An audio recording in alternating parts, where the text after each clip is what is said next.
Yes, we can hear you clearly. Yes. Uh, okay, I already start recording, so please start your Okay. lecture. Thank you. I'm The Shoro Borua. PowerPoint is Today, already available in my course view, so please download uh, the slide, the file from my course view. Okay.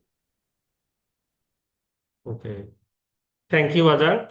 I'm Shoro Borua. Today, I am presenting actually YOLO, and using YOLO, I will try to analyze traffic flow and vehicle detection.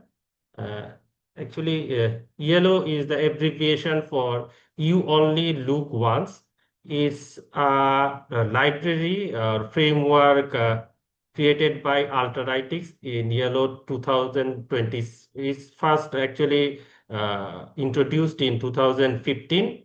Is actually AI model to detect objects. We can detect objects real time from images or videos, and uh, and how it works. It actually not image processing, it actually computer vision application. So we can use computer vision application in our transportation projects, so that we can collect transportation related data. And the advantage of this actually this framework, that from any image or video, it can only view one time and detect the object in a single shot. So this is the great advantage for YOLO. And there are number of versions. In the latest version, there are 11, YOLO version 11 and YOLO version 26 is available. And there are some actually competitors of YOLO as well. For example, RCNN and other stuff, but YOLO is much more popular among them. So before going into the contents, I want to show some output annotated videos of YOLO, so that we get much more interest about the subject topics. Uh, just I want to show some output videos. See, there is a CCTV video. This is the original CCTV video of a Bangkok road. There is no annotation here. This is the original video, raw video. We can Sorry, see vehicles are moving. Saraf, you might need to share the whole screen because we still Okay, okay, stuck okay. with your PowerPoint. Okay, Alan. You need to share the whole screen if you want Share to play screen. Okay, the video share. clip. Thank you. So here we can see that this is the raw video from a CCTV, that we can see that the vehicles are moving in an intersection of Bangkok. This is the raw video. And I want to show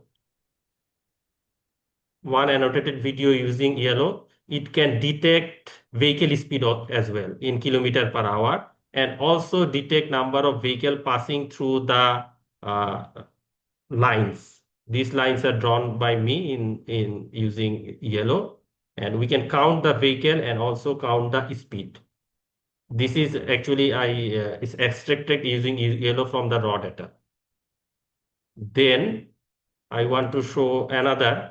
This is classification, that here we didn't draw any line, but we can see that the confidence level and also vehicle classification. The vehicles are classified into car, motorcycle. Even if there is a bus, whenever a bus is passing through in that lane, we can see that it marks as a bus. Here, we can see that the vehicle is classified as bus. So we can do vehicle classification, we can do speed calculation, also do here it is also vehicle counting. It's only vehicle counting, no classification or speed count. We have four lines in the four approaches, and it measures directional vehicle count. We can see that the forward and rear for each line is we can detect it and count the vehicle. So this is some sort of this we can see that there's some sort of output that we can get from the yellow. And another video I want to show that is from drone. See, this is a drone video. I got it from yellow from Netherlands actually. It's an intersection of a Netherlands. We can see raw video that vehicles are moving and passing through. Then in the yellow extracted video, we can identify the vehicle IDs. We can see that the vehicle IDs, there are green dots on each vehicle, and we can track the vehicle, track the motion of the vehicle, and track the trajectory of the vehicle using yellow. So is actually the brief introduction that what yellow can do. Then, so let's move to my content. So I divided my content actually in four sections or four modules. Firstly, I will show about YOLO environment setup and the overview of YOLO, though I have already go through the YOLO overview. Then in the module 2, I will discuss that the traffic flow analysis and vehicle detection, also tracking using yellow. The main task I will show over here. In the third module, I will show custom dataset training. Actually, one thing that in the module 2, we will use the pre-trained data. That is, Yellow 11 already use the COCO dataset, and using COCO dataset, we can actually detect vehicle. But in sometimes, and in not only sometimes, in most of cases, what happens that we have to annotate or detect vehicle manually first and train data so that we can extract data using yellow. So how to train for custom dataset? We will use show it through another app using RoboFlow. RoboFlow actually works together with yellow. It's an annotation tool. However, it has complete compatible access to itself. It can use for end-to-end computer vision purpose. There are also some annotation tool like label me, label image, like that. Those can also be used for data set training, custom data set training. And in the fourth module, I will discuss about not actually discuss about, I will show the speed estimation and other analytics result that we can extract from yellow data. So let's go to the module 1, that is our yellow environment setup and the overview. So there are some prerequisites actually. We need Python. We can use Python 3.8 or later. And for code editor, we can use VS Code or Jupyter Notebook installation. If we, I will use Jupyter Notebook here. And for installation, we can use Torch and Torch Vision, Torch Audio. And also, if we want to use GPU, that is Graphical Processing Unit, we can install CUDA. But however, in my PC, I do not have GPU. I will use CPU. If we use CPU, our computer will be a little bit slower to analyze. So we can install CUDA version as per compatible with our PC, so that we can run our GPU, but you can also use CPU also. And there are pip install. If we write pip install Altalytics, this code, it will automatically install ELO 11, V11 or later versions, and we can do that for to run ELO in our PC. So here is the installation. We can use VS Code setup. Using VS Code setup, I am just getting into the we can use VS Code, or we can use the Jupyter Notebook. I am getting into the Jupyter Notebook, waiting for that.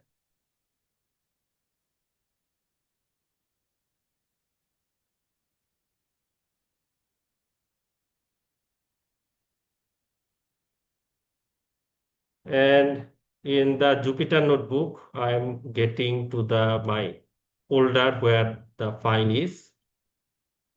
I have test case here.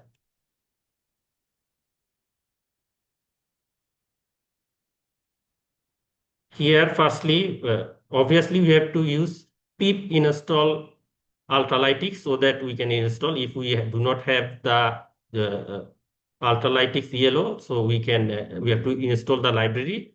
Then, if we actually, I want to increase the size so that we can see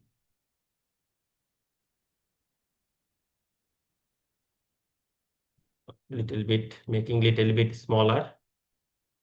From ultralytics, we have to import yellow and also import torch because if we write these things in the Jupyter notebook, if we do not have the have it in the our environment, then it will automatically ask for installations. Then we can write this thing pip install ultralytics or pip install torch version, so that then it will automatically install, and from that we will import it.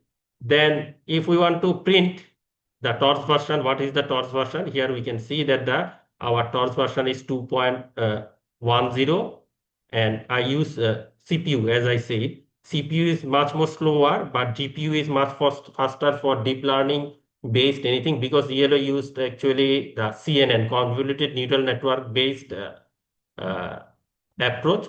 So GPU will be better, but I do not have the GPU. That's why I use CPU.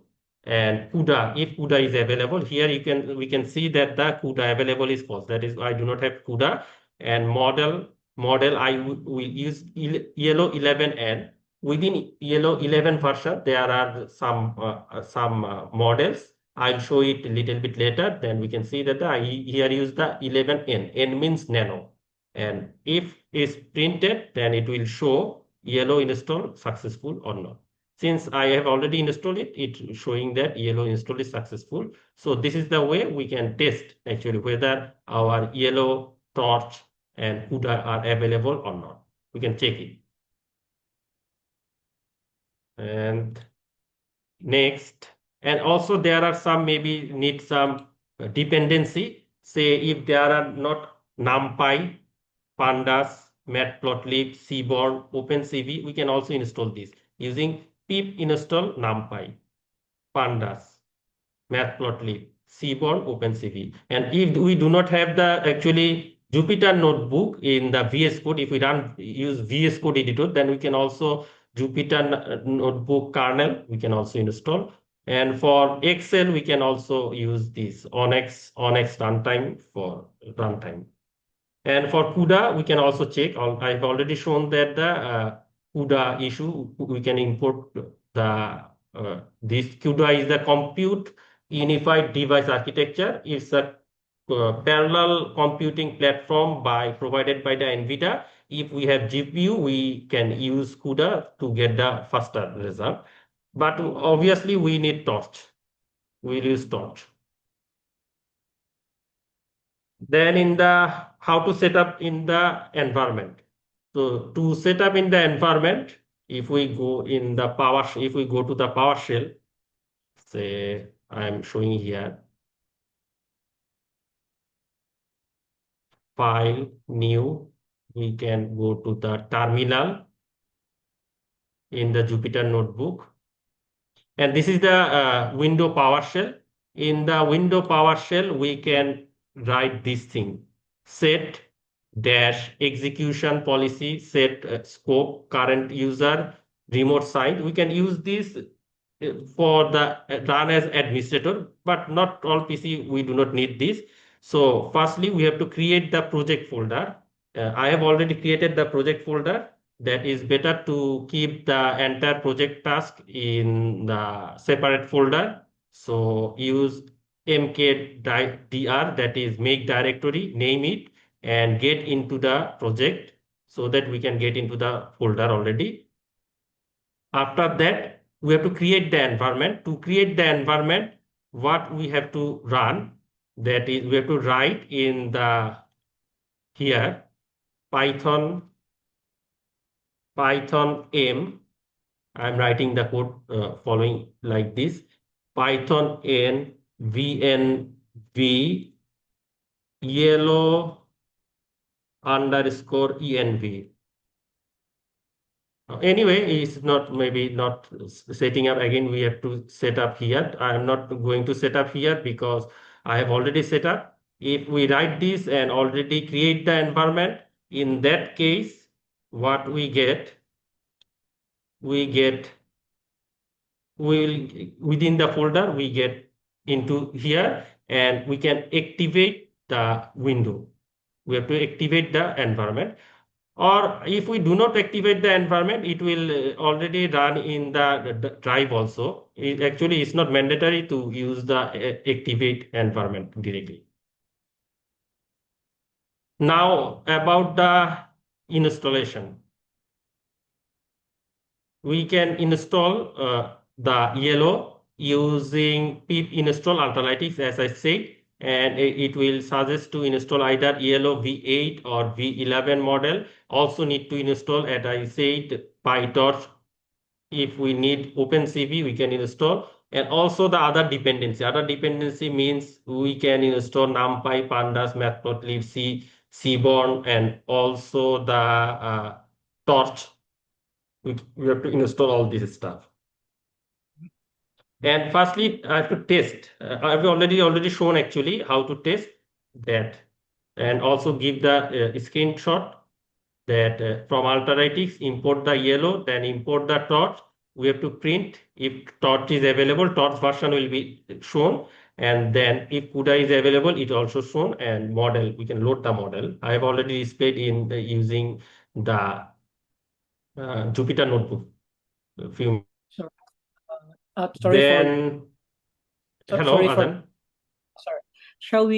Shall we choose only one version or can install any version? I mean, version 8, 9, 10, 11, or I think the latest version is 26 stand for. Yeah, we can use actually any version, but it's better to use 11 or 26 or 9, 10. 8, 9, 10 is also okay, but we can use 8, 11 or 26. I guess it will be better. Other Okay. say there are YOLO 4 or 5 is little bit older, and those are not good performer. But at least But YOLO 8 is okay. you Yes. choose it, right? For in your case, for your case. Yeah, I use YOLO 11N. N means nano Okay. model, a small model. There are YOLO 11N SLM model. I will show it little bit later. Mm-hmm. And if extra package, we need extra package. I've already actually shown it. We can install the Pandas, Matplotlib, Seaborn, scikit-learn extra, and also need to install the Torch. Actually, Torch will act like deep learning models, so that we can run. Have to install this. And if we want to deactivate, we can write this deactive in the environment over here. Over not it's Jupyter in the terminal. Say in the terminal we can write deactive to deactive the we can write deactive to deactive the environment, but it's not necessary to use environment exclusively. We can run without setting up environment also, but we have to also must be install all relevant packages first. So there is a small code is provided here. I will also show it in the Jupyter notebook, but from the presentation slide, I am just showing first. That is, firstly from Alterytics, we will import YOLO, then load the pre-trained model. Actually, firstly, I will show how to use the pre-trained model. Pre-trained model are based on COCO dataset. YOLO has already annotated a lot of images, so we can use those images, annotated images to actually detect our data. Detect our data means our images. We do not need to uh, annotate anything from scratch. But there is a way we can also do scratch from annotate from scratch and incorporate with the existing YOLO model. That will be better, but I will show it in the module 3. So we have to give the file path. that is saved it is as a variable. Then we will run the model. Within the model, the parameters will be the image, and it will display it true. It will save true. If we do not show equal to true, then it will not display after the running the code. And if we do not write this parameter, that is save equal to true, it will not save. And then we can also print the boxes to detect the object. So let's actually see the code. I'm into the, here is the sample code I have already written. Let's run it.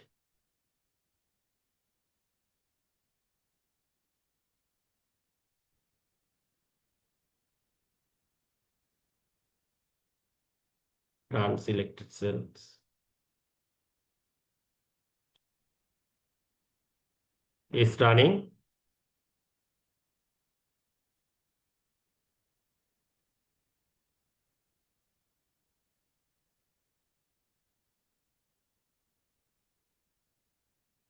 Maybe there are some path is not, I'm not sure. It's actually running. Sometimes it takes time. And before that, just I want to go to the folder, to exact folder. Uh,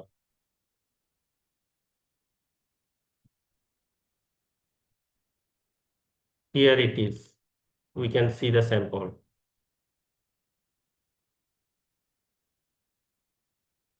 I'm just waiting for this.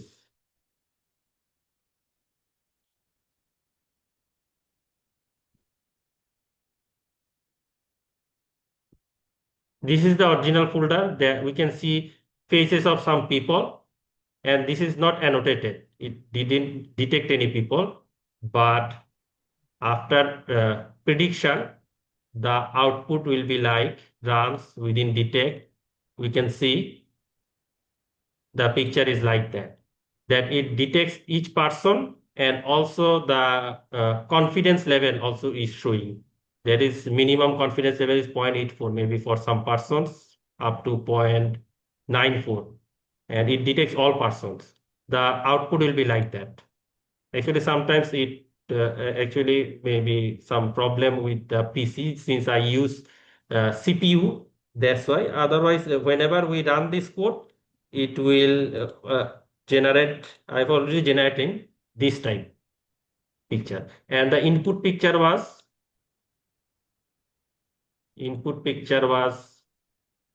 this one. So we can detect person here, only person here. Though this is not relevant with our transportation, but sometimes we need to detect pedestrian. We can detect pedestrian through this. And this is one sample. So let's again go to my presentation.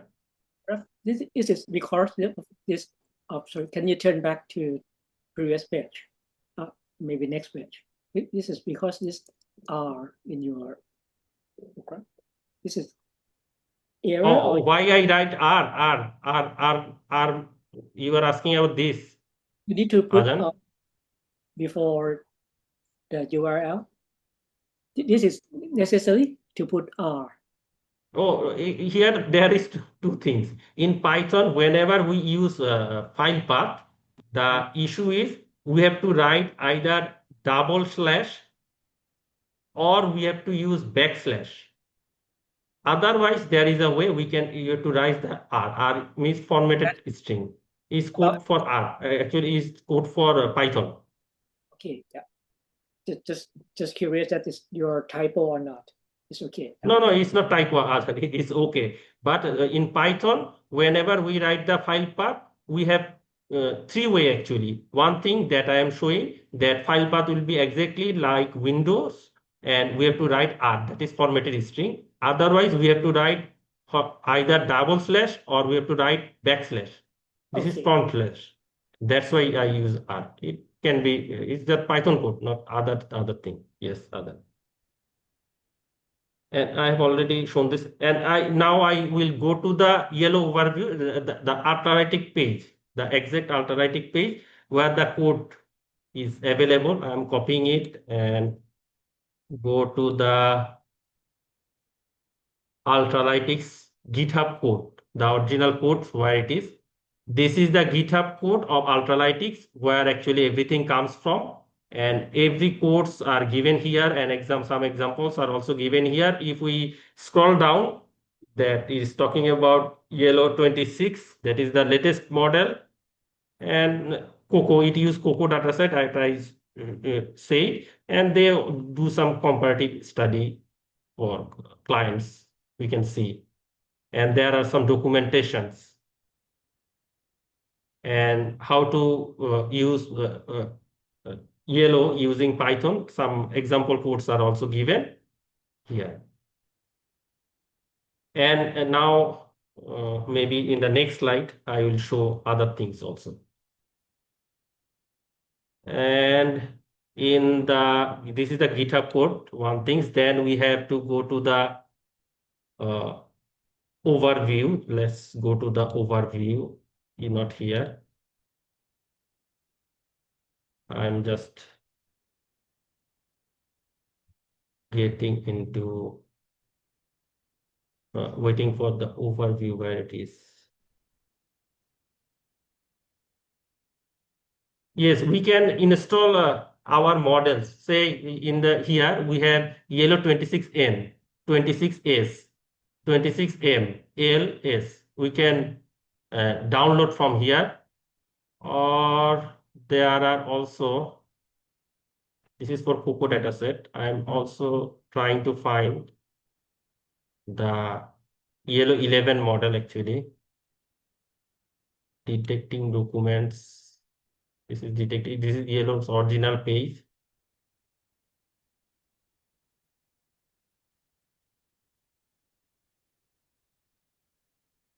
Where it is overview.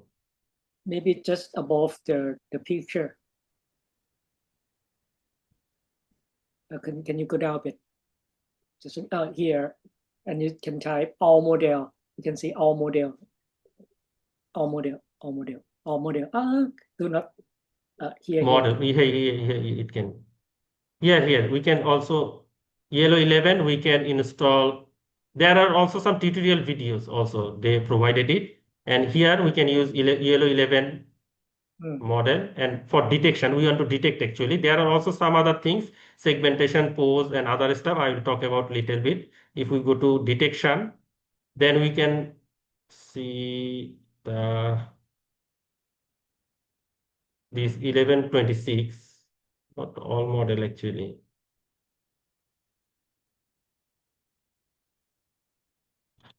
Anyway, if we here YOLO detection somehow is not showing. I'm just waiting.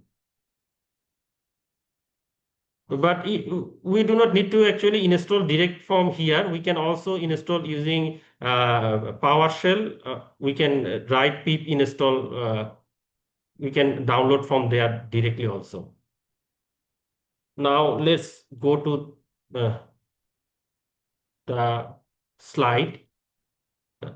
From here, from the all models, we can go to the YOLO-11, and from YOLO-11 we can select and download our models actually. Then I want to get through the Ultralytic website and show some criteria. I want to close all this stuff. This is the Ultralytic website.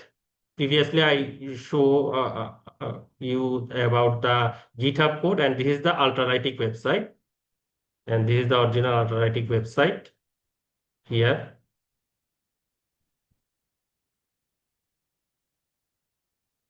And next slide. Now I'm talking about detection, segmentation, classification, pose, and oriented bounding boxes. So firstly, I want to talk about the detection. Detection means an object is detected. Say here in a machinery, bottles are detected. In the second picture, we can see it will actually get the shape, not the box, not the bounding box or any box. It will get the direct shape. So we can do segmentation, detection, but most of cases, in our cases, we will use detection. There are classification, say within a image, whether it is a cat or dog, whether it is a car or cycle, we can identify. That is classification. And there is less used for our point of view, pose. Pose is only valid for person. We can get the pose of human being. This is also another type of approach. And lastly, there are fifth approach, that is oriented bounding box. Oriented bounding box means in the first case, we use only box. But in the oriented bounding box, it will adjust based on the moving motion. We can use oriented bounding box. That is OBB. Here we can see in the airport, they are detecting the number of planes. Oriented bounding box, we can also use oriented bounding box in our cases, but most of cases bounding boxes are used. Oriented bounding box is a little bit new comparatively topics. And in the website, I actually mainly takes this from the website. We can see that a nice animation here. Possibly we have detection and is even used in some factory, and this is pose. And this is OBB, that is oriented bounding box.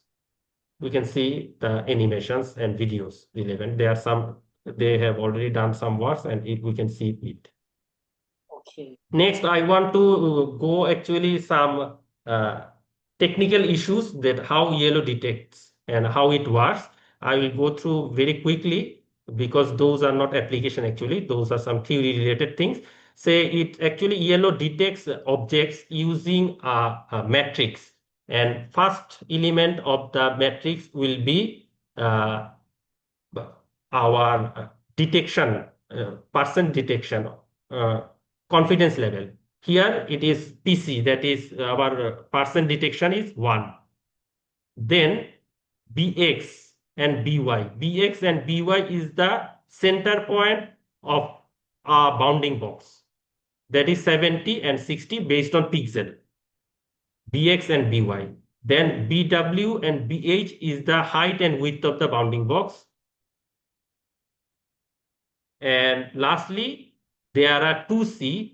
2, it can be 6 or 7. We have two classification in this case. So C1 is 1, that is our dog is the first class.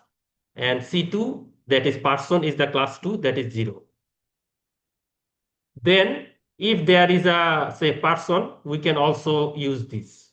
We can, for the person, is 100% of person is detected as 100% confidence level. The next two elements are for center point of the bounding box. Then fourth and fifth elements are the height and width of the bounding box. Sixth element is the class of dogs. It's not dogs, so it is 0. And C2 is the class of person, so it is 1. Next, we can see that after converting image to matrix, it then convert X is the image, Y is the training matrix, then put into actually CNN, the convoluted neural network. Then using calculations, it will generate output matrix, and output matrix is our detection result. And if we look at here, we can see object detection techniques that I show you a few minutes ago also. Firstly, it takes image as an input, then use convoluted neural network, then generate the output, bounding box, and the matrix. We do not see actually the matrix, the output result of the image as the result.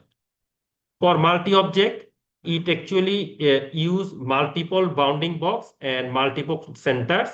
And then before multiple objects detection, actually it divides image into multiple small rectangular segment. And for each rectangular segment, it detects whether there is an object or not. Say, for example, in the topmost matrix, we can see that our PC is 0, that is percent of detection is 0, and there is no BX, BY, BW, BZ, and C1, C2 because there is no person or dog in the first segment of the image. Similarly, I'm not getting detail into it. Similarly, we can detect all objects through like this. And what it do actually for each segment of the image, it creates a matrix. So it is actually 3D matrix. We can see here 4 by 4 into 7 because to detect every object, it use 7 parameters or 7 elements in a matrix. So the matrix will be, it's a simple picture. Even this simple picture, it creates a matrix of 4 into 4 into 7, a 3D matrix. Then for multiple object detection, it can again get the X train, then get the Y train and convert into training data. Similarly, if in case two objects in a same center, it can also use multiple bounding boxes issues. I am just a little bit getting quick into inside it. For multiple bounding boxes issues, it can even detect. We can see even for a person, it can say it creates multiple bounding boxes. How it works? It will use intersection over union. That is intersection over union, intersection area divided by union concept. And it use non-suppress, non-max suppress technique. So within, if there are multiple boxes, within that multiple boxes, it will take the maximum confidence level box and give the result. So for one object, though it detect multiple objects, it convert into one bounding box only. So this is the technique YOLO use. And again, if a single grid has the two objects, uh, it will create a matrix more than 7. Say there are two objects in a single grid, it will create, actually the grids are very small. Originally, the grids are very small, but for example purpose, here it creates such situation that two objects has same grid. In two object center have same grid. In that case, it creates 14 into 1 matrix for two objects together. So if there are three, it can be 21 into 1 matrix.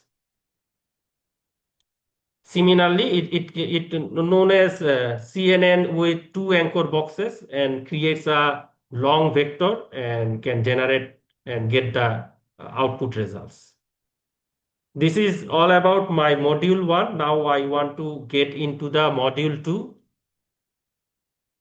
My module 2 is traffic flow analysis using YOLO-based detection tracking. So in this part, I have I divided into different agenda. First is project overview and objectives.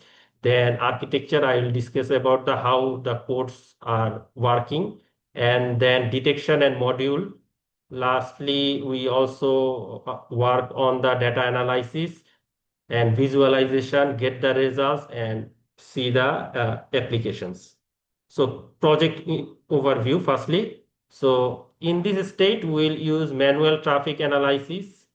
Now, the project statement, the problem is manual traffic analysis is time consuming and it may have lot of errors. So AI detected system, automated system is much more better, obviously. And we can get the data in Excel or CSV format so that we can use Python or R for further analysis, get traffic pattern analysis and automatic vehicle count detection tracking, this type of stuff. And the way the thing will work, firstly we'll get the input video, then detect the object, then track the objects, then count the object, then store the data, then analysis, and lastly visual figures and reports will be generated. So here I use Yellow 11 Ultralytics, and also we have to use actually OpenCV, that OpenCV 4.8 for some help alongside with Yellow. And for data analysis, I'll use Pandas, NumPy, SciPy, and visualization, Matplotlib, and Seaborn. Actually, for data analysis and visualization, we can also use R. R is also good compatible, but for yellow using, we have to use Python. I And see. application, we can use surveillance cameras, self-driving cars, and various type of object detection we can use. And for this part, I will use yellow V11L model and detect actually 6 categories vehicle. And ID1 will be for car, 2 is for truck, 3 is for motorcycle, 5 is for bus, 6 for train, though I do not have any train here in the project, in this project, and 7 is for truck. And it can detect real time, high accuracy, and multi-class object can be detected. Multi-class means we can classify vehicles. And I will use two Python course. One is MainPy and another one is extended analysis and pre-trained model. As I said, I will use the COCO dataset pre-trained model, that is use the yellow 11L PT file, and I have the test video. Just get off from here and showing.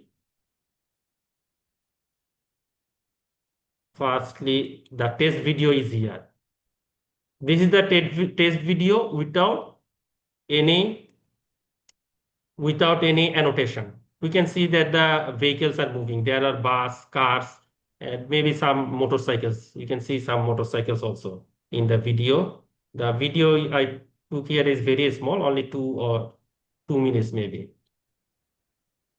And the annotated video, we can see after annotation, we can see motorcycles, bus, and also cars are detected. And ID is given for every vehicle. And there is a red line is drawn here. Red line actually represents whenever vehicle cross this line, it will count. I The see. line So can count and store the data. I am showing the Python code now.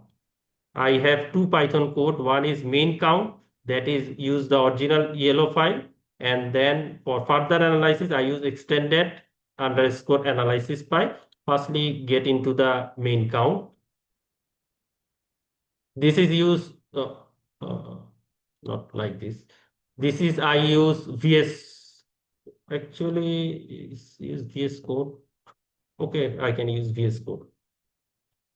We can use VS code, or we can use here also can use Jupyter notebook also. I was showing the Jupyter notebook, so it's better to maybe show in the Jupyter notebook. Let's open in the Jupyter notebook to make it consistent. think so. Just of the VS code. Here is my main underscore count. That is main file.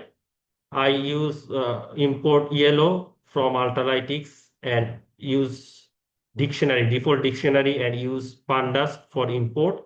Then use yellow 11L. L means large model. And this yellow 11L use the pre-trained COCO dataset, built-in dataset. I do not need to annotate anything actually. I just provide the video path link. If I provide the video path link, it automatically take it as input, then convert the frame per second, width, height, and capture everything and give the output videos.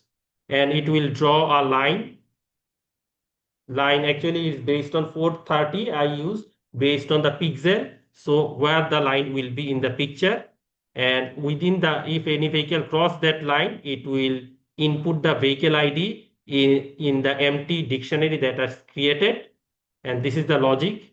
And in Can every frame increment, every time step, because frame converted into time step, and within that time stamp it will uh, record. can Yes, we know Adan. the red line that you draw? Adan, I didn't get. Sorry. How can we know the position of the line, the red line that Yeah, you draw? it's an interesting question. Actually, the position of the line we have to based on trial and error. One thing, what can we do? Other thing we can do, we can actually modify this code that directly from the video, whenever we draw the line, it will get receive that value and working on it. I have some other project like that also. You draw the line on the video and it will reflect on Yeah, the. yeah, it will reflect in the code. It also can be possible. Flexible code can be possible. It is actually hard coded here. That is 430. Based on 430 is uh, just why Position. is 430? Why is 430 means I'm just showing. Mhm. This line actually from top, it is 430 pixel down. It I means. But it's possible. I will show my some of my other projects that is possible to actually adjust the code in such a way that we can draw the line as calibration so it can capture and run it. It's also possible. I will show it if we have time. So just where is the file? Here. Then what we do, we have total 6 classes of vehicle. Class 1 is for car, class 2 is for maybe motorcycle, like this. And even class ID we can also change actually, but is I keep it as built-in. Then create the bounding box. And how to create the bounding box? We have X and Y and bounding center that we use B height and width. We need actually 4 things. One is center of the bounding box, that's X and Y, and also the height and width of each bounding box. And also track it will. Then also display the confidence level. Confidence level is not mandatory, it's just for our viewing, or if we want to set something, say if confidence level is less than zero point 0.4, then we will not detect. We can set like this. But here, confidence level is not showing in this code. Just vehicle ID and vehicle type is showing. So then actually the bounding box center will be detected based on if we know the x1 y1 x2 y2 two corner position and top and bottom we can actually calculate the center of each detected objects and make it as circle and make the bounding box as a rectangle, then put everything together. I'm just going little bit quicker here and use the line crossing logic. If the center of the line, if the center of the object cross the line, it can count and it will record timestamp because we convert the time frame to timestamp and track the vehicle ID, also track the class, track the confidence level, then and that's it all about, and write it in the new yellow file and write and give us Excel file that is yellow crossing results and also give us the recorded video. I will show the yellow crossing underscore result. What is the output result here? Because whenever the annotated is going on, we also get this type of Excel. That is timestamp, frame, track, vehicle class, confidence level. We get all this stuff. And using this data, later we can use Python or R. Even we can use R to analyze for further analysis. Not only for traffic, we can also use it for pedestrian. Not only for traffic engineering stuff, we can also use for transportation safety stuff also. I'll show some relevant like those stuff later on. And I'm just going through the explanation of this code and the annotated video is like that. Though there are some opposite direction vehicle, other vehicle, but only counted the vehicle which are crossing this line. And here we can see there is bars number 2, motorcycle is 11, sorry, car and truck. It's all counting is also displayed and recorded in the Excel file. And let's go back to the presentation. We have main count, extended count. I will give the analysis part little bit later and get output as a test. The output with output video, and the model is pretend yellow 11L model. And this is the directory organization. Directory organization is little bit important. I will do it, explain it little bit later because if directory files are in haphazard or random, it's maybe sometimes little bit difficult to detect or find the files. So this is the snapshot of the code from the VS Code I used. I will just skip it. And the left side, as I shown, the yellow crossing result, the result we extracted from yellow Excel file, we can see. And the traffic analysis, in the traffic analysis, we can get the entry exit time. We can get the entry exit time, detection, vehicle type, and we have to see the analysis, the extended analysis file. No, not Python file. This is comprehensive analysis. Here, get the time in second and also time interval. We can get the time interval also. Just closing it.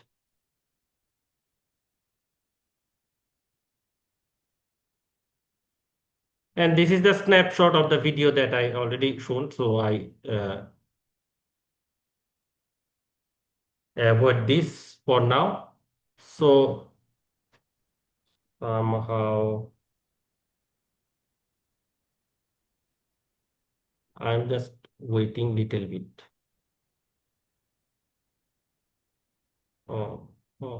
Main pie is here. Okay. So in this Python code, I use Yellow 11 Yellow 11 and OpenCV Python use original Python and annotate the video and export result to Excel file and use line crossing to count the vehicle. And purpose of this code, firstly detect and track objects, then counts in the predefined lines and store crossing events with timestamp, because we actually originally we get frames. We have to convert the frames into timestamps. How we can do that? If we know that the number of frames per second, then we can convert into timestamp easily. For example, if we have frame is 30 frame per second FPS, then we can, if our frame is 90, then we can say that the our time stamp is 3 seconds, because there are 30 frame per second. We can easily calculate that. And using all this thing in actually through coding, it will be easy. And export the result from video and Excel, and I've already go through that. And one thing I already show, that default that this dictionary, we have to create a empty dictionary and store every vehicle which are passing. We'll store those values in the empty dictionary and fill up the dictionary, and later those dictionary values will be converted to Excel and export. So detection pipeline, I have 6 points. One is frame extraction, yellow object detection, bounding box generation. I've already actually shown us the code, but go through little bit different way so that to understand. And object tracking across frame, center point calculation, that if we know the two corners, we can calculate half of the two corners in X and Y direction will give us the center point in the pixel. And line crossing detection. And this is the flow chart and the pseudo algorithm. We can see that our yellow object tracking counting. Firstly, we initialize the yellow model, then load the input video, then set up video, and after that we define the counting line. Do I use here specific fixed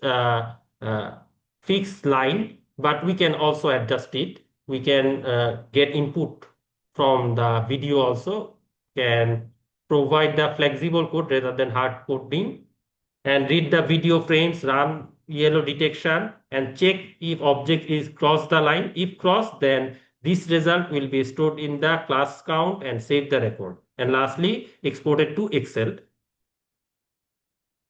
And this is the loading. I've already shown in the I have already shown in the Jupyter notebook the code. Is just explanation of this code. And this is the video capture input.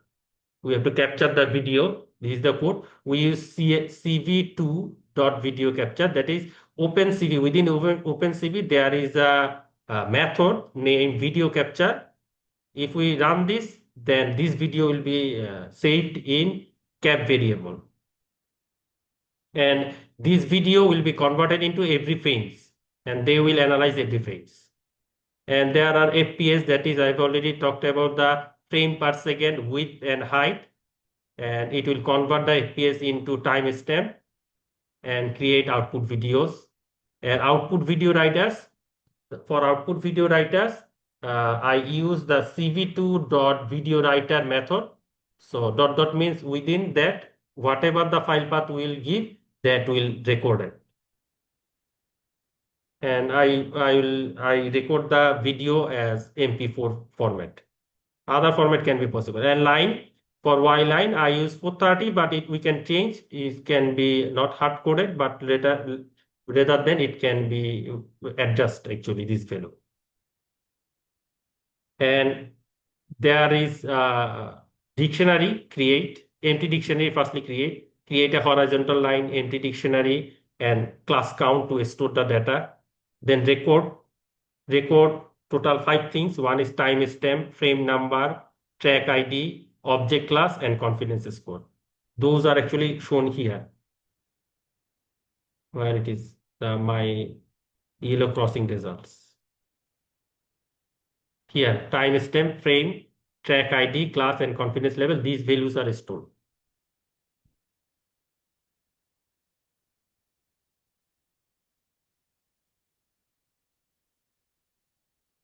Then every frame by frame, it will read. While cap dot is open, it will read every frame by frame from end to end, the video. And convert timestamp, convert frame to timestamp in hour, minute, second using this formula. And then model.track. It will track every frames, and persist true. Persist true means it will save one ID for every vehicle, unique ID for every vehicle. It will not change the vehicle ID for every frame. Say if we look at the video, the annotated video, I want to open the annotated video again. Say this ID is 6. In every frame, say this is the bus is ID is 5. It will remain 5 in every frame. This code will keep it. Otherwise, it's difficult to make it that whether it is one vehicle or not. Because I am running actually the video. Actually, this video is consist with multiple frames. So in multiple frames, this will keep same ID. Then filter selected class only. Then bounding box XY. First XY is the top corner. Then next XY is for the bottommost corner. And get the bounding box for every vehicle. It will create a box and track the ID, class ID, confidence, and convert into PCO tensor. Since I use CPU for analysis. If I have a GPU, then it will be much more quicker. Then red counting line that I marked in that is marked in the video. Then green bounding box are green. Give the color for each bounding box. Then center point dot for every vehicle. If we look at in the video, there is red dot for every vehicle in the center, green box for bounding box, and red line for crossing line for every vehicle. These are actually saying here. This is for visualization, and object ID and class level will be shown. So we will see the ID and the class, that is whether the vehicle is car or bus or motorcycle, it will show. Then how to actually object center are calculated, that I already say, that is x1 plus x2, half of x1 plus x2, and half of y1 plus y2 will give the y value, and x and this cx and cy will give the center. And object will cross the line crossing only if the center is crossing. Object will be count only that case. If we look at the video carefully, we can see that the only when the object is crossing, object center is crossing the red line, it will count the vehicle. Otherwise, not. Not only box is crossing is not okay, the object center also must be crossing. In that case, it will detect the vehicle count. It means, the code means here. Next, the logic for line crossing. If our center Y, that is line center, if center of object Y is greater than line Y, and if vehicle ID is not counted here, in that case only count is increased. It confirms that no vehicle ID will be counted twice. This is the logic. Is interesting actually. The center of a object must cross the line, one logic, and another plus logic is vehicle ID not counted here. It can be that the vehicle is already stop stand, so in multiple frame it can detect crossing. However, it will count only one time. So this way is the only way to calculate the number of vehicle count, and it will record the event eventually. And object crosses line downward only ensure. If we look here, though downward is not actually valid word, but in this thing here, if we look at the video again, I'm opening here. If we look, only object moving downward means this way towards us, only detected. The other vehicle will not detect it. I see. And next update, it will count and update. We can see that the counting is increasing. Say bus was 2, then 3, then 4. This was, it will incrementally counted and record every events. Not every event, it records the events in the Excel. And also display the live count. We can see that the live counts are recorded here. Say bus is 1, then motorcycle is already increasing 11.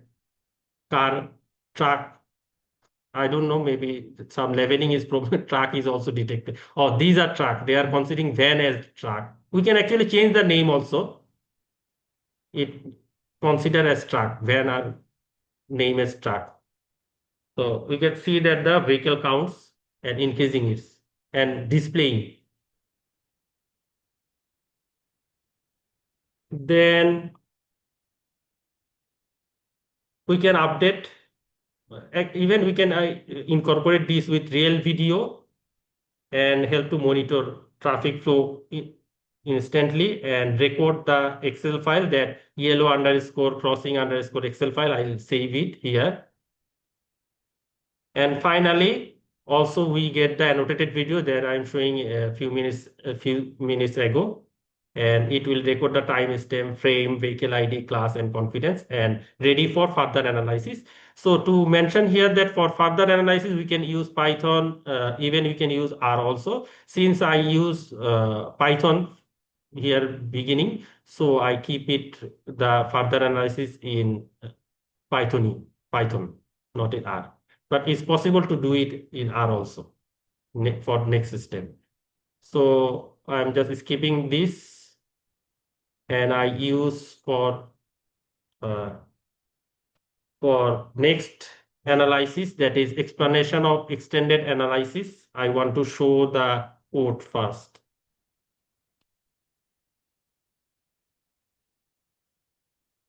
Extended analysis Python. Here, actually, we do not have any work related to YOLO. We use that only data analytics. I import pandas, matplotlib, numpy, scipy, and load the Excel file that I extracted using YOLO. Then take the time step and second, then store the values in second. Then take vehicle counts and do every composition wise consideration, then calculate the time-based headway. Actually, I want to show what is the output.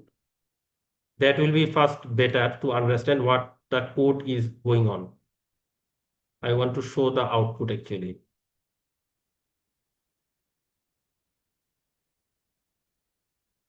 I want to show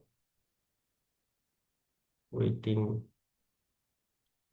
here the comprehensive analysis result. I want to show the output so that it is easy to understand for uh, the code interpretation. So we have in this Excel, we have the time stamp frame, track ID, class, confidence level, second, and the time interval for every vehicle. This is obtained from raw data, that raw Excel data. Then we have vehicle composition. We can get the number of cars, trucks, motorcycle, bus, and percentage of each type vehicle. Then we have headway analysis, that is average headway, standard deviation, mean, maximum, sample size. Sample size mean number of in each type of vehicle. Then we have vehicle duration detection. Vehicle duration actually zero here. The issue is there is no vehicle which are standing on the crossing line here because we take a downstream point. If we look at the video here, the this sorry again run it. The crossing line is actually in the downstream, so no vehicle actually standing. But if we put this crossing line before signal, we can see some standing vehicle also and get some stopped vehicle. That's why it's written like this. We do not have any duration. Duration is zero because no vehicle is standing. Then we can do platoon analysis, and I will show how to do the platoon analysis and have traffic intensity, time interval wise. Then summary, we have total number of detection, unit vehicle detection, because every vehicle has different ID, we have already ensured. And flow rate, we can see the flow rate, minimum headway, platoon, average dwell time, everything. And cumulative arrival, we can also count without any, say, vehicle class. We can just here count the number of vehicles. And there is also another output that is in the plot using Seaborn or Matplotlib. I want to show. It will be maybe in the here comprehensive analysis. We have vehicle traffic composition, vehicle count for every classes, headway distribution. We have duration. Duration is zero. As I showed, there is no dwell time because I took the line actually after the signal. So no vehicle actually stop after the signal. That's why zero. And platoon size, I will later explain how to I consider the platoon size, and we can see over time traffic intensity, cumulative arrival rate over time, and vehicle class wise, vehicle type, detection count, and vehicle type. We can get this output. So this code is actually written for everything, this type of thing. First one is headway, vehicle type, and this stuff I will describe in going through this presentation slide. It will be easier for explaining.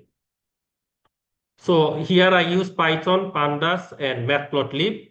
Then process the input vehicle is the Excel file, that raw Excel file, Excel output I got from using YOLO. Then output file is a comprehensive traffic out analysis.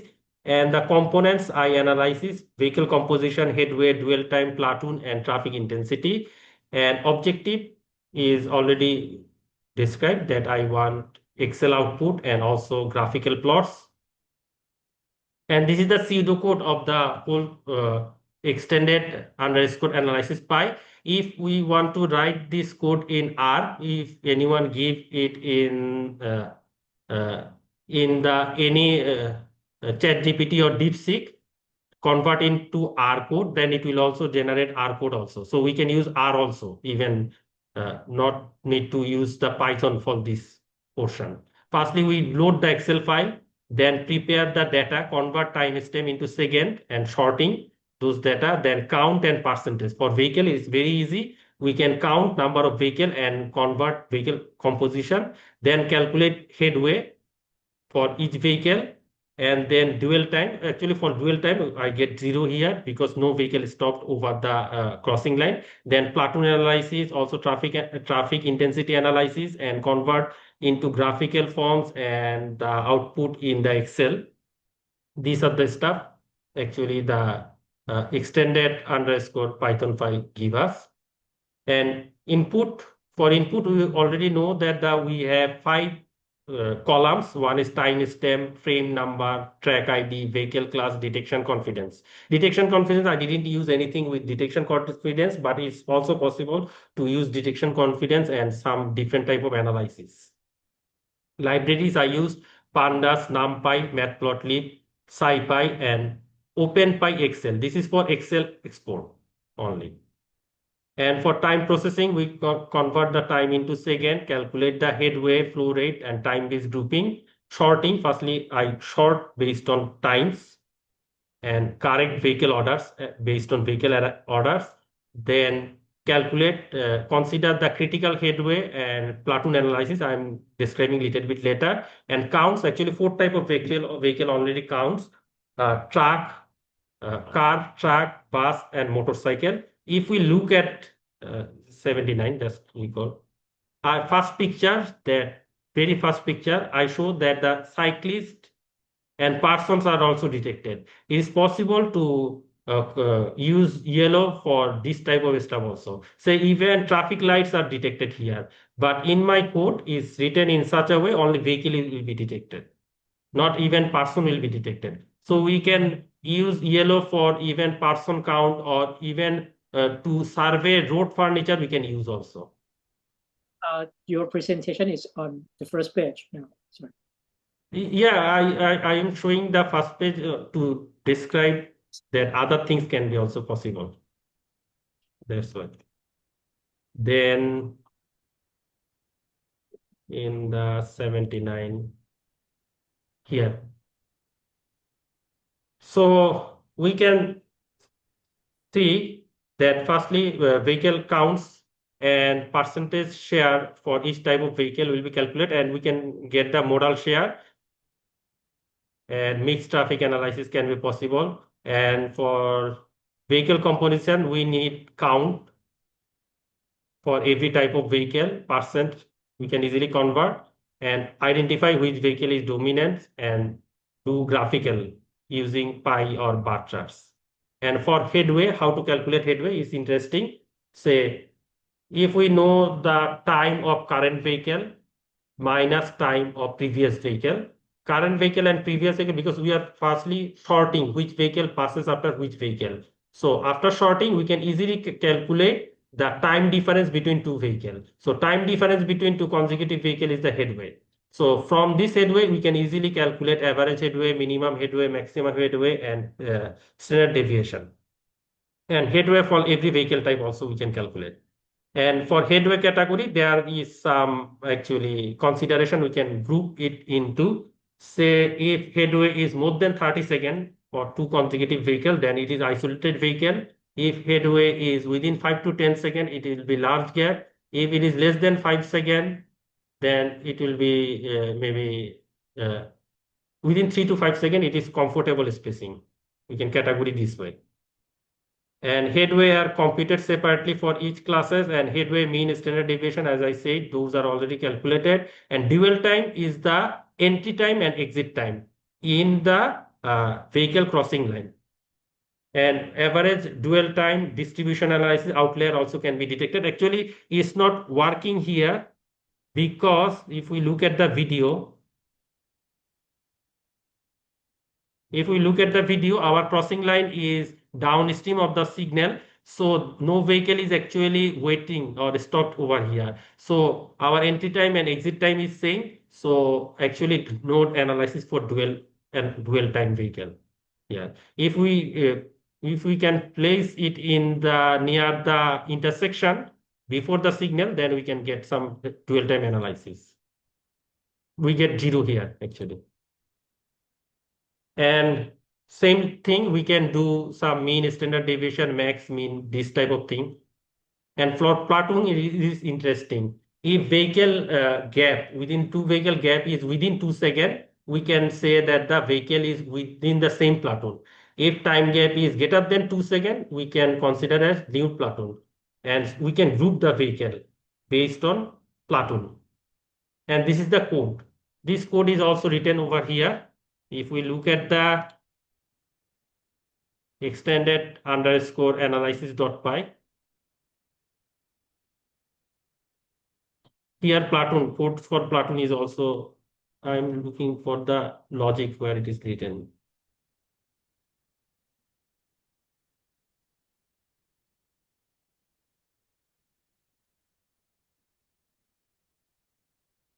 Anyway, I wrote already started the pseudocode for it. So I can also explain from the pseudocode also. So if the gap threshold, I consider as 2 seconds. If the gap threshold is greater than 2 seconds, we can consider new platoon. Otherwise, same platoon, vehicle will be counted in the same platoon. And we can see that the platoon analysis here. This plot is the platoon size. We get 1, 2, 3, total 3 platoon here actually. And time gap is very low, so we get few number of platoon for vehicles. And there are some gaps because there are signalized intersections, so there are less number of platoons actually. And we can calculate, as I said, number of platoons, platoon size distribution, maximum platoon size, composition, we can calculate. And traffic intensity, I aggregate the vehicle into every 5 seconds. And aggregating this can get the peak traffic period average intensity, and also operational analysis can be possible. I use interval as 5 second. Interval 5 second means I aggregate for every 5 second count vehicle. So using every 5 second vehicle count can calculate the peak interval, flow rate, we can calculate. So from counting vehicle, we can actually calculate the flow rate. And flow rate, we can also convert it to vehicle per minute, vehicle per hour. And for every vehicle observation, we can see, and other parameters also can be calculated. And this is the formula that I use, flow per minute. That is, we know the total number of vehicle, divide by total number of seconds, divide by 60, we can get flow per minute. Similarly, we can get flow per hour also. And this flow rate is important because we can calculate capacity analysis, congestion measurement, and infrastructure planning. We can use flow rate, traffic flow rate. And visualization, we have 9 plot that I show already you. We have this thing, total 9 plots we can get. These 9 plots we can get.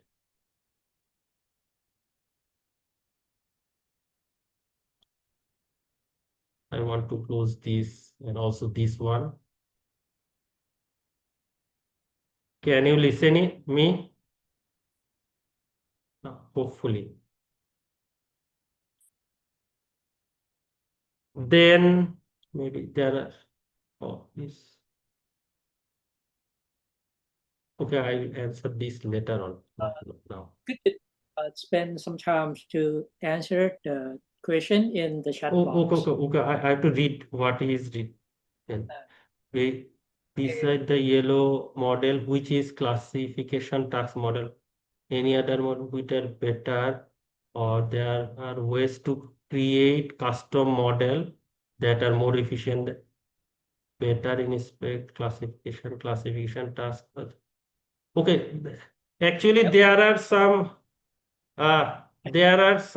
beside yellow there are some computer vision other model, though I didn't use those, say RCNN, that is recurrent convoluted neural network, but that is little bit slow as far as I know, but I never used that. But also some computer vision other type of beside yellow other type of things, those can also be used. Can you show us the website or something like that? Oh, the yellow, other than yellow, Yes, yeah. What you I just never actually tried, but CNN or computer vision. is built up with R, right? Or I can write competitors of yellow for computer vision. It will give some results. Yeah, they are giving this type of alternatives. I also found that real-time detection transformer.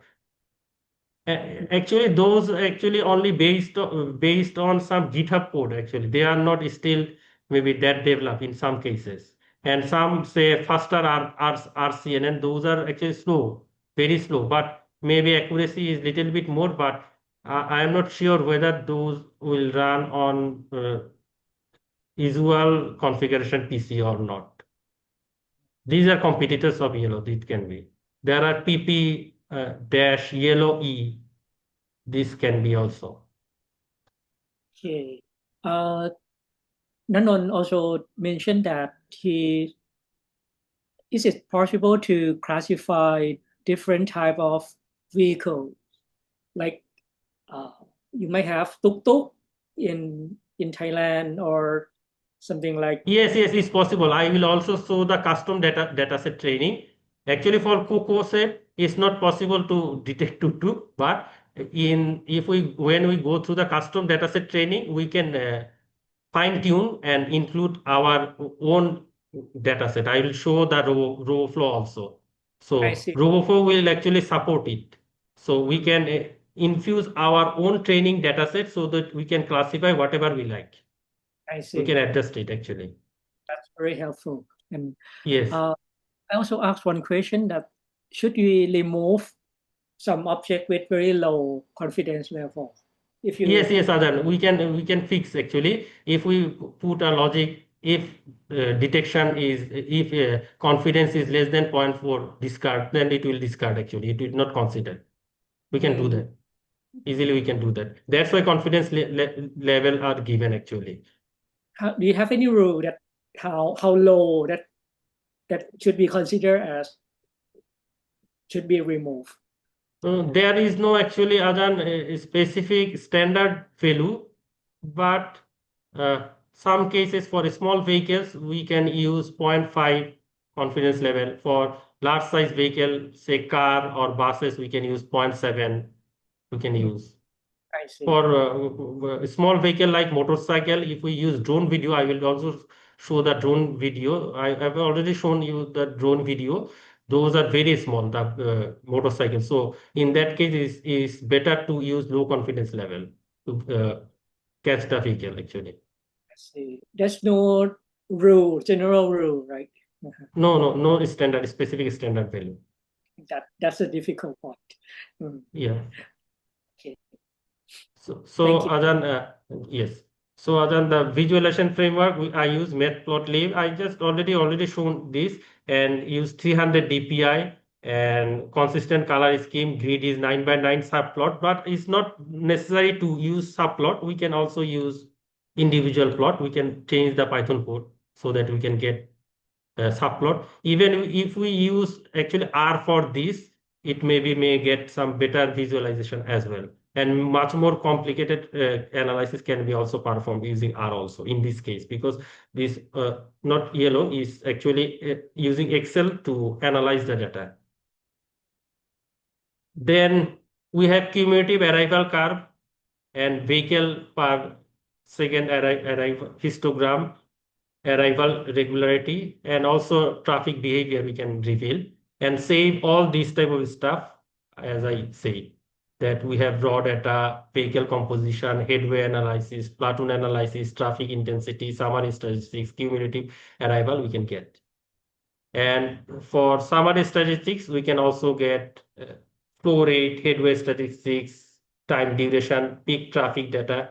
I just want to check if any peak traffic data is incorporated actually. Traffic intensity, summary, cumulative arrival, not peak intense, peak traffic related information is directly incorporated. However, these information we can get, and we can also actually modify this code and get some further analysis as well. And then it will be just repetitive, so I'm just avoiding this part.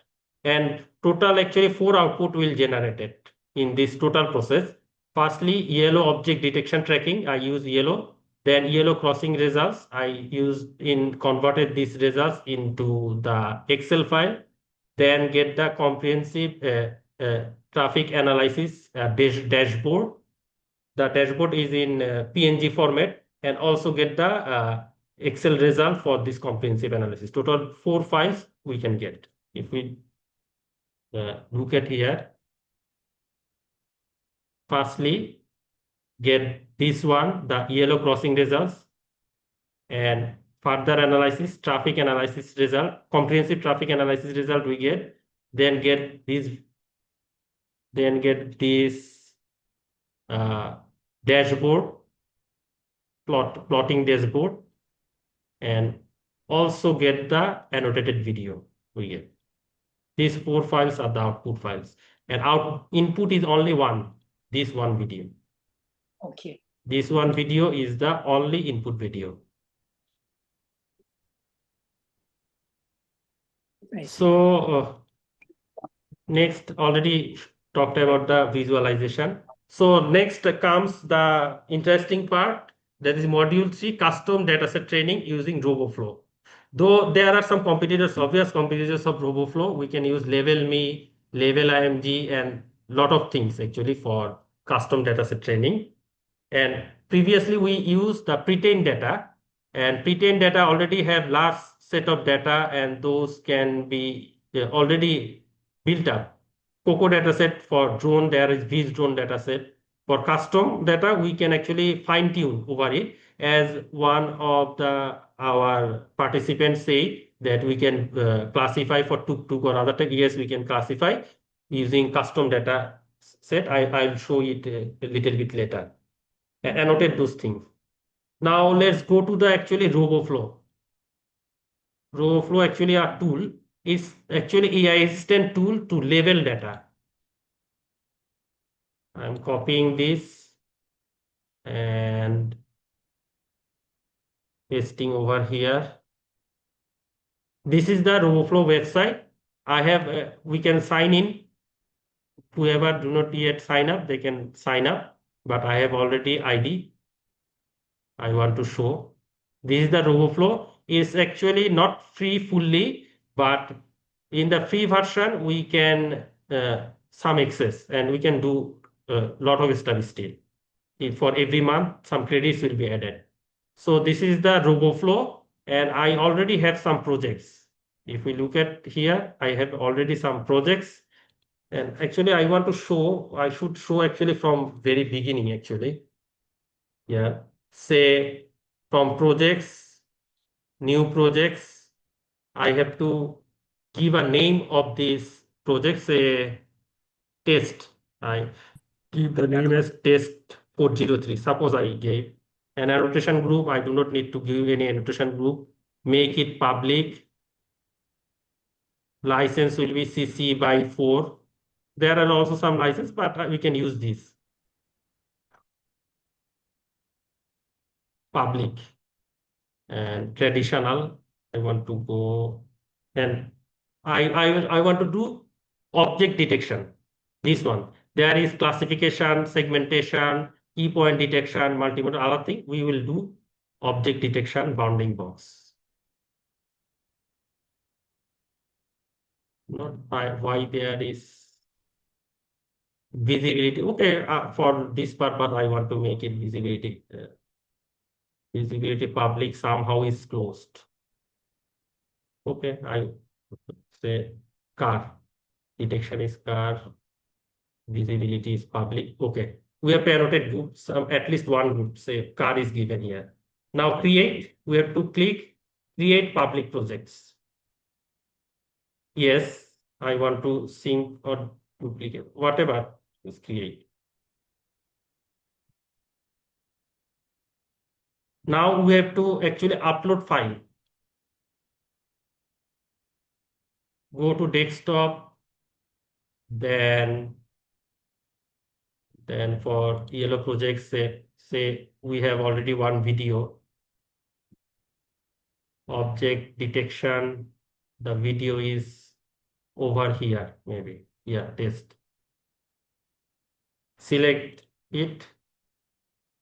Say there is an option is coming that how many frames I want to annotate.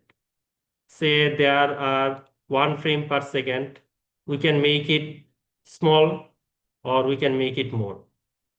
Say I want to make 1 frame per second. 1 frame, though 1 frame per second is very, very big actually. We can use like this, say, this actually what was the previously it was.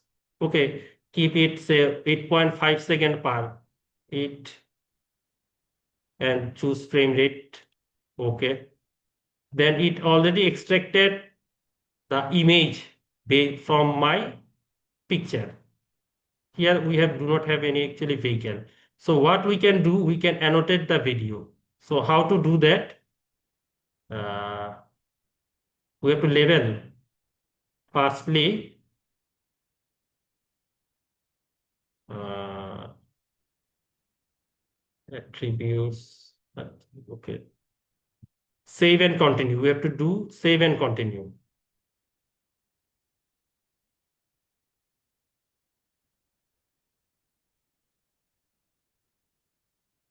Now we have to select label by myself. This one. Is everyone is connected already? Can follow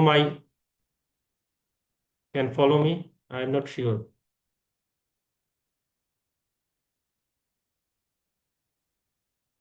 I think so. So after that, label myself, I press the label myself. Then what we have to go, we have to do box bounding. For first frame, we do not have any picture. For second frame, we have a lot of picture. What we do in the second frame, we have to select bounding box tool and select this, and this is car. Select car, this is already selected. Then for example, this is bus. What we do, select bus, and if we have tuk-tuk, for example, we can create, say this is tuk-tuk, though there is no tuk-tuk here. So we can do what we can do, we can name it as tuk-tuk, for example, and create new, then it will be actually tuk-tuk. So we can choose different type of classes, create new classes, though it's not tuk-tuk. For example, I showed, I want to delete it actually. This one, delete. So we can delete this one. Okay. So we can label objects. This is also car. This is also car. We can label. And one thing, the advantage of RoboFlow that we can use the box prompting, AI existence. So after some labeling, what we can do, we can use box prompting. Firstly, we have to do some manual prompting. It's better to do some manual prompting using bounding box tool. Then we can do box prompting. Then every vehicle will be selected. See here, all vehicle are selected. If some things are selected which are not vehicle, we can delete that. We can click and delete that and press approve. Say all vehicles are selected already. So this is called annotation. So we have two buses here, one and two buses and 31 cars. So thus we can label our every files. And I want to show some other stuff also. Say we have polygon tools. Rather than using the box, bounding box, we can even use using polygon and select object. This is also interesting. And we can use brush tool. We can use, yeah, instance is possible. We can use even segmentation, though I didn't see any segmentation option here, but it's also possible to segmentation to detect the object here. But we will use bounding box here and take the label assistant and annotate every file. For the third image, say this is segmentation. Smart select is segmentation. We do not need segmentation. We have to use bounding box. This is say Selecting this is motorcycle. Selecting this is car. We can select some manually, then take help of label, not label assistant. Label assistant is for paid version. If we have paid version of RoboFlow, it will assist our to label the video, the images we collected from the video. But we can use bounding box. It also help us. Say, say for example, this is not motorcycle. We can delete it. And after selection, we have to approve it. So thus, for every frame, what we can do, we can do labeling. We can do labeling for every frame. Whatever we select, say we first select our frame rate, Interesting. which frame rate we want to label, then we have to label it manually or using box prompting. And after that, if everything is done, every box prompting is done. I'm not actually selecting all this. This is bus. It's a little bit time consuming and approve it. Say there are 4 buses already detected. And if there is some misdetection, we can delete that also, that bounding box. Then tick here, that is tick mark. Then I've already labeled only 4 images. Actually, for better precision, is better to label at least 500 to 600 images is better for manual for custom dataset training. So method, I want to select the method split images between train, valid, and test. And there is standard rule for 70% case. I want to 70% image. I will take train. For 15% image, I will take validation. 15% image, I will take testing. Add 4 images. Oh, okay. I only analyze very few images. That's why he is taking. No, he's just waiting for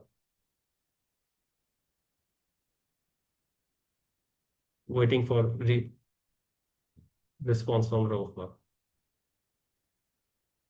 Okay, I only take actually annotate 4 pictures. That's why he is asking for more pictures actually, because it's difficult to divide within 100%. Only 4 images, 15, 75, 15, 15. Okay, I want to use box prompting, but this picture do not have any actually vehicles. Almost vehicles are far away actually. Welcome to box prompting. This is car. Box prompting. Okay, it detects. Okay. Next, use box prompting, and this is the there is a pass actually.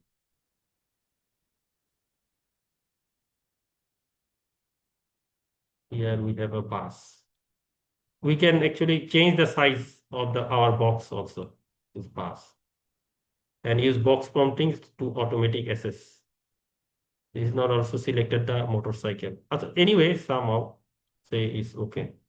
I Add to. see.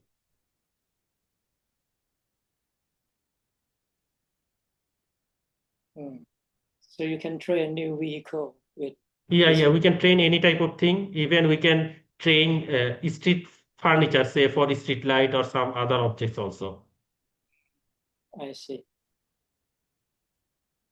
They are asking at least 8 picture actually to After that, label. you can use this train model with yeah. Yeah, I'll show. I'll show. I just make it little bit to the point. Say box prompting. Okay. Next one. Approve. Save. Save. So we have now annotated the videos. sorry, the images. So what we can do, what we can do,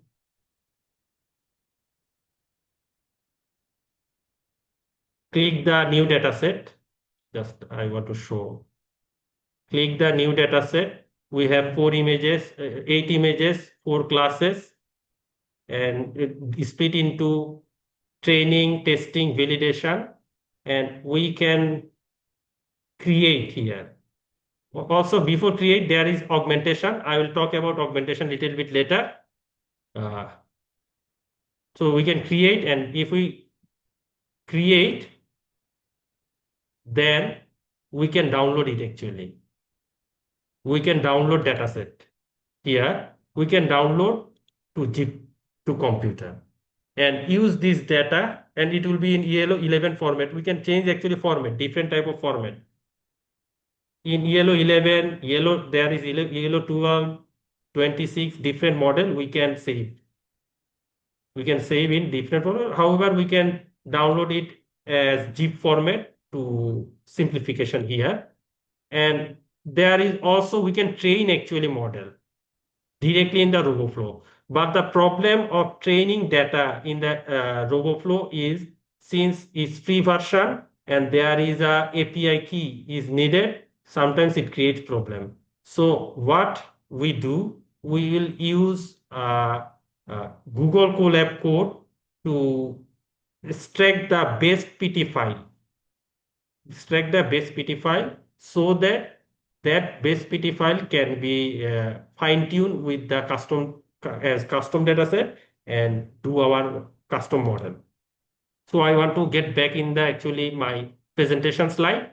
So as we already shown in the RoboFlow, we can sign in, label quickly. We have to use free plan.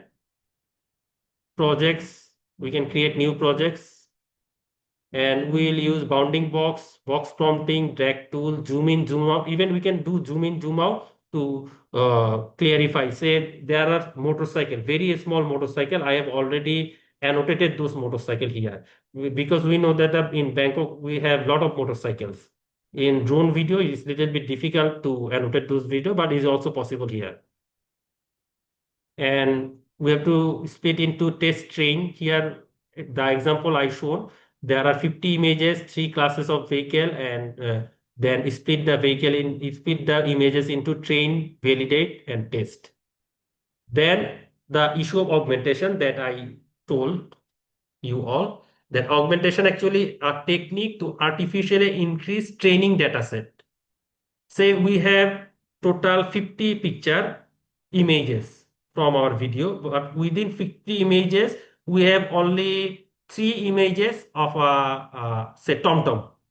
Only 3 images, suppose. TomTom is actually available. Say there are only 3 images of say tram. Tram is maybe less frequently arrival, but we have to detect the tram. How we can do? Within the existing images, we have to artificially increase the number of training data set. So this is the augmentation. So though I didn't do the direct augmentation, I didn't show, but there are way in the RoboFlow directly clicking, we can use rotation, flip, brightness adjustment, blur, and noise for. We can do augmentation. Say rotation, if our images is rotated, what the vehicle looks like.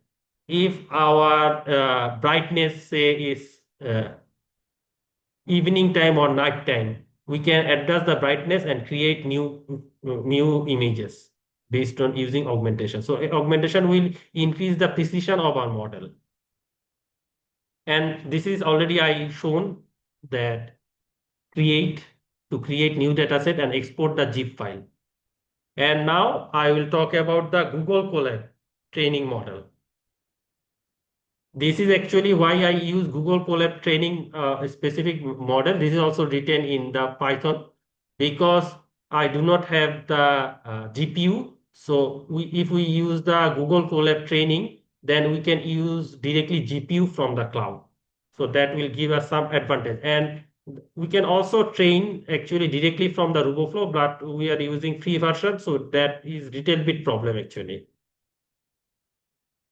So I want to show the Google Colab code that we can use, that it use Ultralytics, import the zip file, torch, use the yellow and Google Colab import, and take and also call the GPU. Here one thing we can have to set in the runtime, we have to select change runtime type. We have to select here, we have CPU also. We can use T4 GPU and save it so that our model will run in the cloud, and we can get access the GPU, and it will asking for the input and extract the dataset path,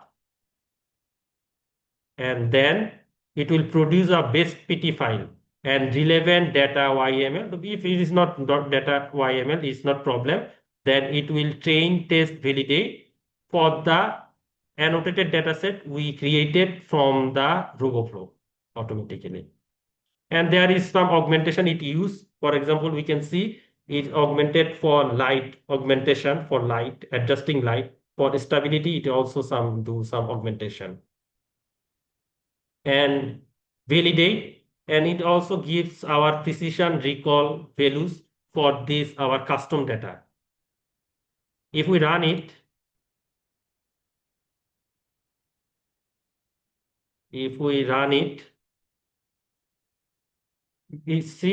can see that it's running.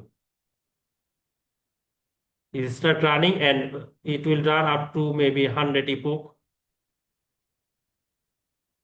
and installing the relevant packages. It actually takes time. And what we have to do, it's interesting. We have already maybe the file before. She is asking for the file to upload. Choose file. We have already downloaded. If we downloaded I didn't actually download it. If we have to search where I downloaded it actually.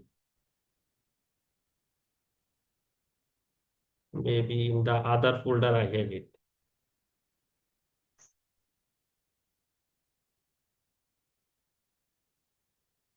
We have to find the zip file that I downloaded from the RoboFlow.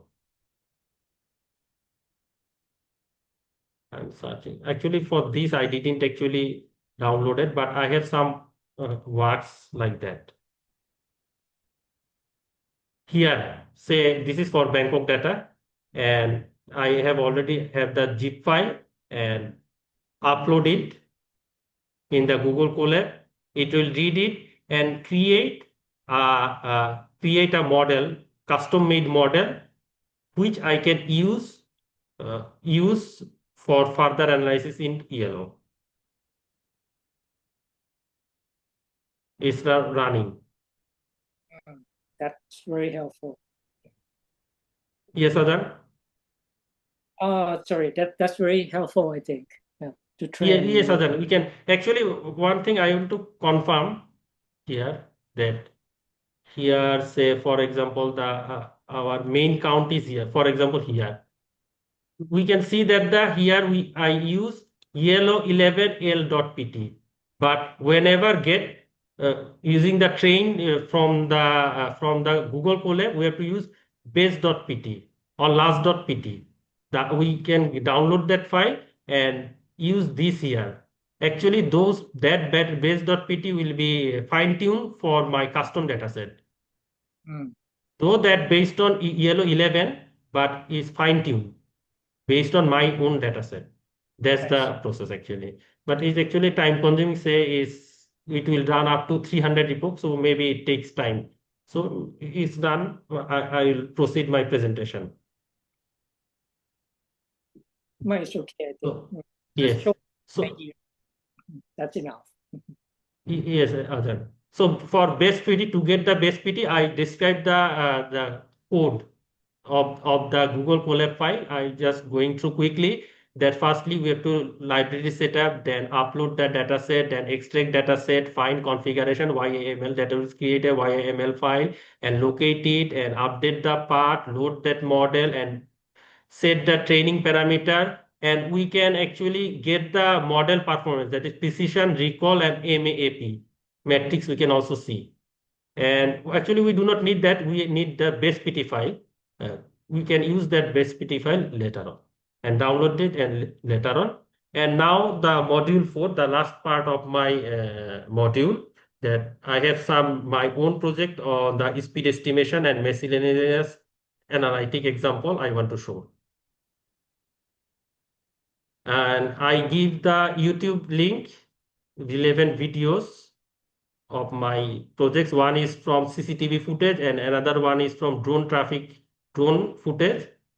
So we can see that the CCTV, that is original video in the top.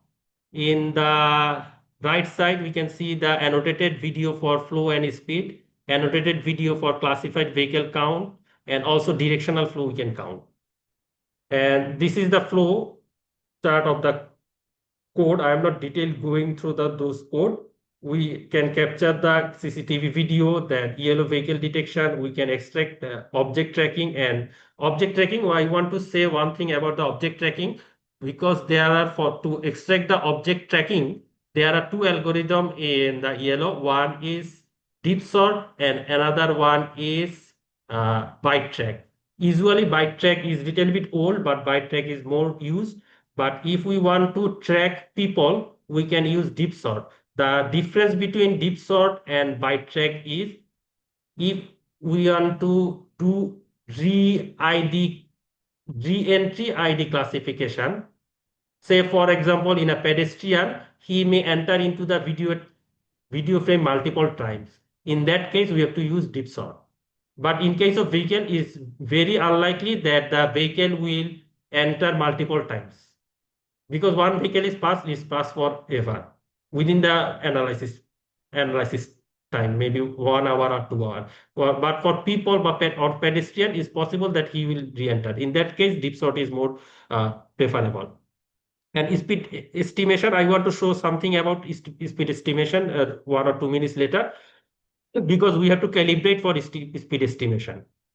Traffic data set gathering, then we can do flow analysis as previously, because whenever we have the Excel file, we can use R or Python, anything else to further analysis. What we have to do, we have to extract the data using yellow. This is the first thing. Then after that, we can do whatever we like.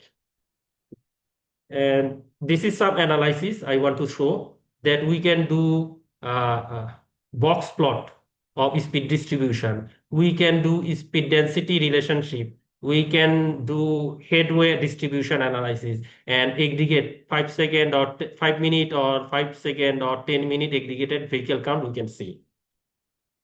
So I want to show the CCTV project actually.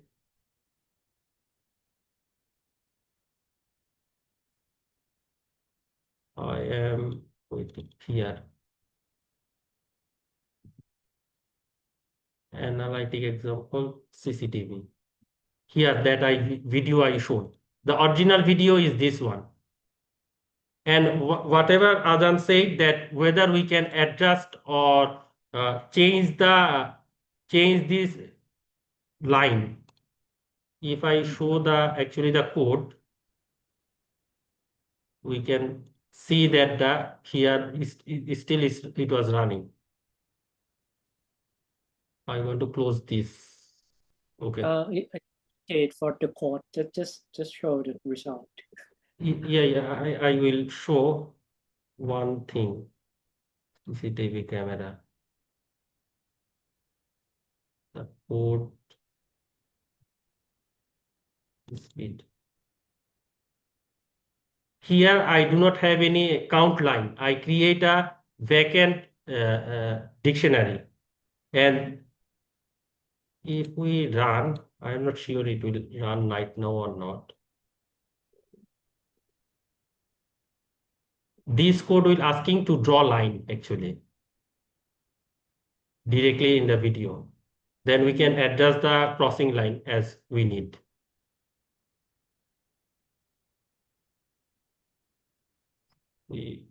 Here, first we have to say this code drag count line. We can draw lines actually. Lines. We can draw lines whatever we want or wherever we want. I have already drawn the lines. Then what we have to do, then press C. Press C for calibration mode. Press N for count mode. Then press enter. Then we have to adjust this line. Press, I'm something missing. Enter first line. I have already entered the first line.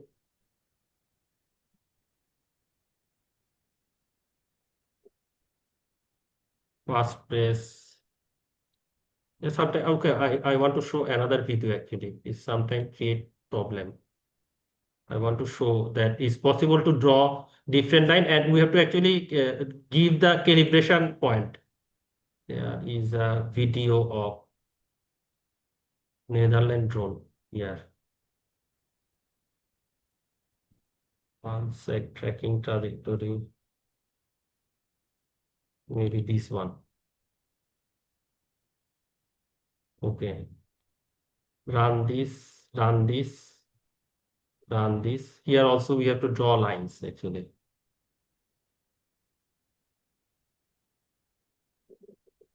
And there are 4 type of vehicle is detected. Here, first we have to set up. We have to draw the ROI, that is region of interest.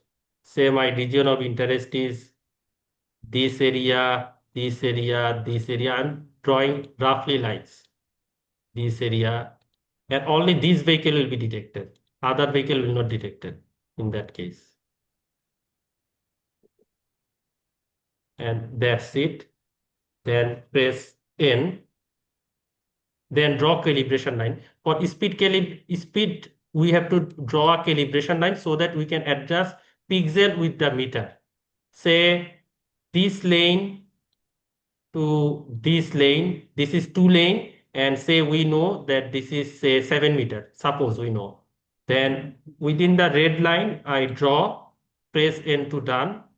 Then what I have to press N. Then it comes that what is the real distance. For example, I know the real distance is 7 meter. Usually it can be 7 meter. In that case, it start the calibration, that is meter per pixel, converted into meter per pixel. And now we can see the tracking and it will also record the vehicle speed. So for speed calibration, what we need, we must need to calibrate meter with pixel.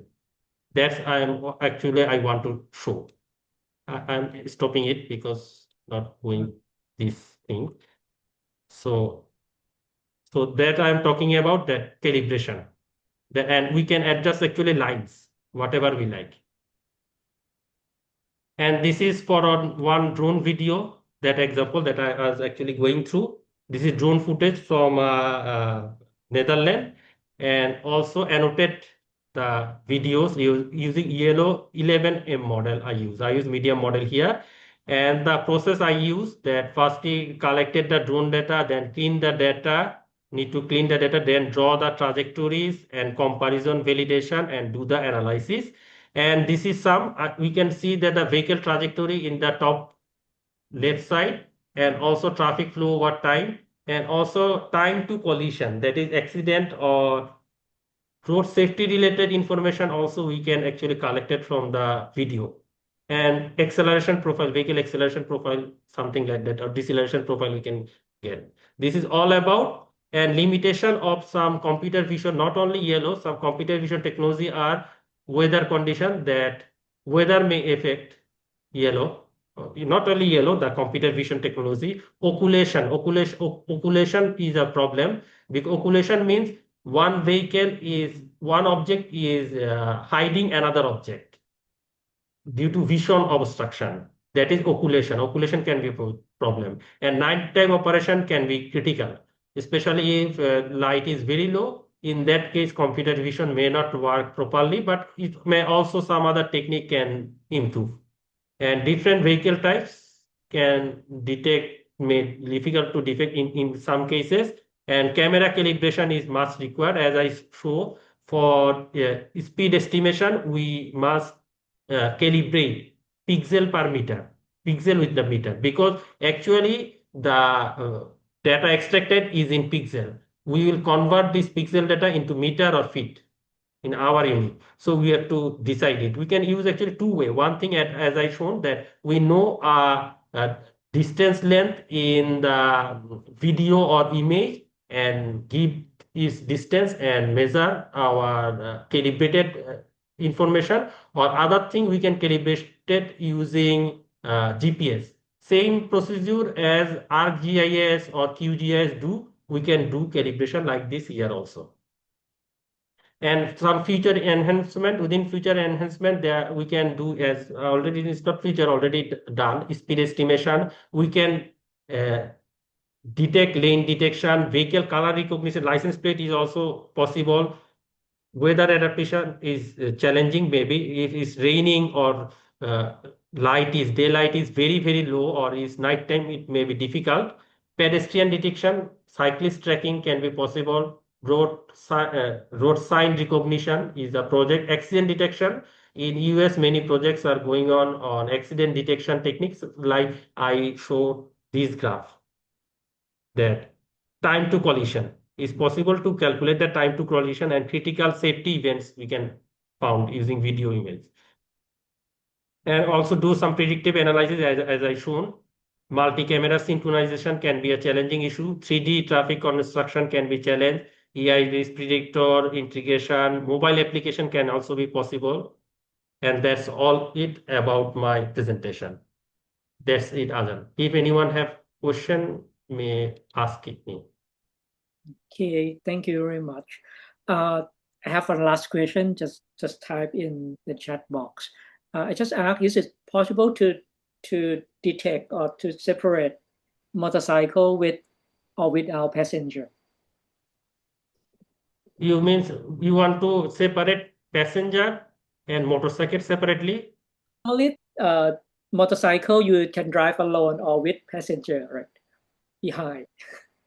I mean, is It it? actually possible, because there are some segmentation issues, and we can, I showed regarding the bounding box, but it also we use polygon actually. I showed very quickly the leveling. If we do level good, then it's actually possible anything. I mean, you need to train it well, Yeah, right? train and also level properly. I did very quickly, but it actually time consuming. We have to draw line by line. In that case, if we train properly, level properly, and train properly, then it's possible actually. I see. Okay, that's a good idea. Okay, just one curious that is it possible or not. Okay, Yes, that, possible. because some of our students, our colleagues, might need this program to help their research, their thesis or dissertation. So I think this is Yes, Sir. full program, and some of you can adopt this methodology with your own research. Yeah. Okay, thank you very much. And okay, Thank you, Sir. let me check the attendance first before we.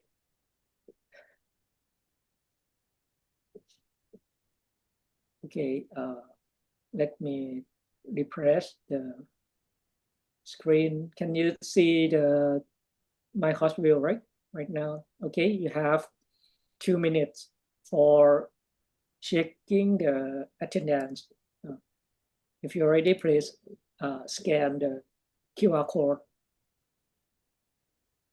It's only valid up to 2 minutes. So please hurry up.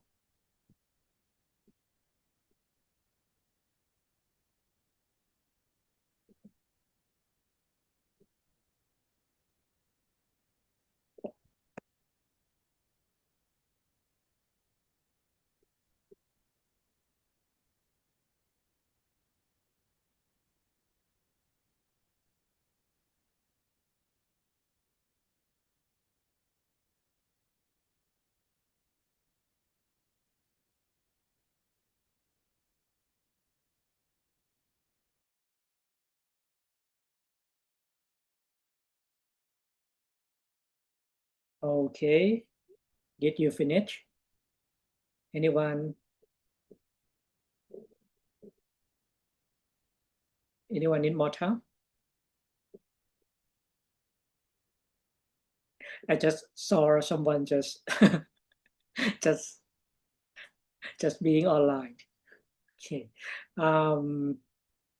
Okay, hope that you already finished your scan, right? Okay. Oh. Sorry. Okay. Okay, hope that's fine for you all. As I mentioned earlier at the beginning of the class, next week we're going to have a guest speaker from Professor Kato from the University of Tokyo. So please join this event on site. It will be held at Social Innovation Hub of Chulalongkorn University. If you don't know the place, just scan the QR code to check the location. Okay. See you 1 p.m. next week. Please take a picture of yourself, selfie with selfie yourself to show your participation and submit your photo through email, okay, for class attendance checking. Okay, that's all for today. And so thank you very much for your attendance and attention. Yep, and hope to see you again next week. Yep. Next week I also join the event. Yep. So let's meet face to face and have some chit chat if you want. Yep. Okay, enjoy your weekend and see you next week. Bye bye. Thank you, Ajahn.